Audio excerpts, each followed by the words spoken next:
Syederelun, 2 santri menjadi korban penganiayaan seorang ustadz di Trenggalek.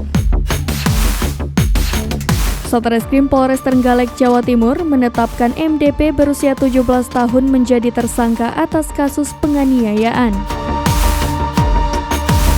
MDP merupakan seorang ustadz di sebuah pondok pesantren di Kecamatan Pogalan, Trenggalek. Pria asal Palembang, Sumatera Selatan tersebut ditetapkan sebagai tersangka setelah menganiaya 2 santri di pondok pesantrennya. Seorang korban yang dianiaya MDP mengalami patah tulang.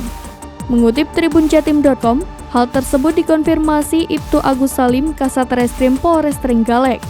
Motif dari penganiayaan tersebut karena pelaku merasa emosi.